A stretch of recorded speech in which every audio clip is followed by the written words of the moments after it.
Hey, what's up, church? And welcome back to our midweek series where we're taking a look at the spiritual gifts. And this is week 10, so we're rapidly approaching the end of this. And today we're taking a look at the spiritual gift of giving, probably everyone's least favorite gift. And you see this in Romans chapter 12, and it says this: "We have different gifts according to the grace given to each of us. If your gift is prophesying, then prophesy in accordance with your faith. If it is serving, then serve. If it is to teach, then teach. If it is to encourage, then give encouragement. If it is giving, then give generously." Okay, awesome. I don't have the gift of giving, so I'm going to stop giving an offering to the church.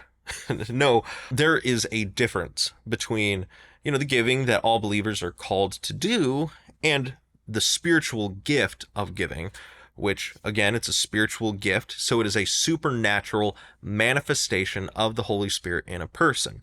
So it's a supernatural manifestation. It's not something that you just build up in yourself. It's something that the Holy Spirit does in you and manifests in you. And God does this, gives the spiritual gift of giving for the purpose of meeting needs and advancing God's work. I think you could define the spiritual gift of giving like this: the spiritual gift of giving is the Spirit-given ability to share your resources generously with those who are in need. Now, it would be a mistake for us to look at the gift of giving as though it's about giving money only, or that it's something that's given to people who are wealthy or have a lot of resources to give. No, actually, if you take a look in 2 Corinthians 8, you see the Apostle Paul talk about the Macedonians who gave out of their poverty. So what we see is wealth is not a requirement for generosity.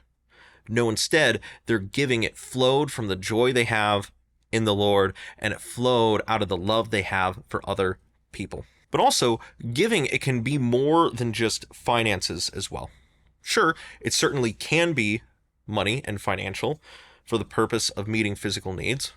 Maybe there's someone who they're having a hard time making ends meet at their house, and maybe you give by paying their utilities or something like that to help them out. Maybe you don't have money, but maybe God has blessed you with time. Maybe you have a lot of time that you're able to give to the Lord, give to the church for the sake of ministering to other people. Maybe you have a lot of talents or skills that can be used in the church to minister to others. As the worship pastor, I'm really blessed to work with a lot of people here at the church who have been blessed tremendously by God. Just really talented musicians and really talented vocalists who, they give of their skills and abilities to the church for the purpose of ministering to other people. But they also give of their time as well. They show up early on Sunday mornings at 7:30. They stay later on Wednesday nights for a midweek rehearsal. And then they give of their time throughout the week, listening to the songs, practicing, preparing so that they are ready to go for the midweek rehearsals and Sunday mornings. So what is the purpose of the spiritual gift of giving? Well, first, the gift of giving builds up the church by providing resources for God's work to continue. Some examples: there's someone that gave $350,000 for the roof here at the church. If you've been around for at least a little while, you might remember coming in on a Sunday morning or throughout the week when it's raining and seeing all of the buckets and trash cans everywhere, because so many spots in our building, rain water would just be dripping down through the roof. This person's giving allowed the church to replace the roof, so now our funds can go towards building up the kingdom instead of constantly having to repair the roof or pay off some kind of loan that we had to take out. Additionally, every Sunday and even many days throughout the week, there are people here who are giving of their time and their energy to help make ministry happen here at Cross Church. So one of the reasons for the gift of giving is that it builds up the church by providing resources, but also the gift of giving builds up the church by encouraging those whose needs are met. So, for example, when my youngest son, Micah, was born, some people here in the church threw my wife and I kind of a diaper party baby shower of sorts. And no one had to do that. I mean, this was baby number 4. You don't normally throw a baby shower for someone's 4th baby. But they did that because they care for my wife and I. Probably care more for my wife. I don't know. I like to think people care about me, but I don't know. But they did that to show that they care. And it was a huge blessing for my wife and I because we didn't have to buy any diapers for my son Micah until he was like 7 or 8 months old. It was a huge blessing for us, and your giving can be a tremendous blessing to someone else. How do you know if you have the gift of giving? Well, I don't think you find out by taking some kind of online personality test that tells you, oh, this is your spiritual gift. No, I feel like the spiritual gift of giving, and many of the gifts, it tends to manifest itself through a burden that the Holy Spirit puts on your heart.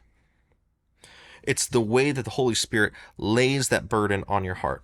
You know, you see a need that you know you can fill, and the Holy Spirit starts nudging you to step up and give of your finances, your time, whatever you have. The Holy Spirit nudges you and encourages you to step up to fill that need. If God has given you the spiritual gift of giving, or if you just feel the Holy Spirit is just telling you to give whatever it is you have to give, then do so cheerfully and sacrificially. We should all start by asking ourselves, Lord, where are you calling me to give today? Remember, it's not about the size of the gift that we have, but it's about the obedience and love behind it, right? And trusting that God can take whatever we have to give and that he can multiply it for the advancement of his kingdom. Again, all believers are called to give, but the spiritual gift of giving, it's that spirit-given ability to share your resources generously with those who are in need. And just like we saw and talked about with the Macedonians, wealth is not a requirement. Maybe you don't have money, but maybe you have time, or maybe you have skills that you can give. So as we wrap up, my hope and my prayer is that all of us, we won't have this attitude of saying, well, okay, I don't have the gift of giving, so I'm not going to give, but instead we would be open to how the Holy Spirit may speak to us. And we would be challenged to give of ourselves for the sake of the church and ministering to other people. All right, well, that wraps up our lesson today. I hope you have a great discussion as you break off into your groups. See you, church.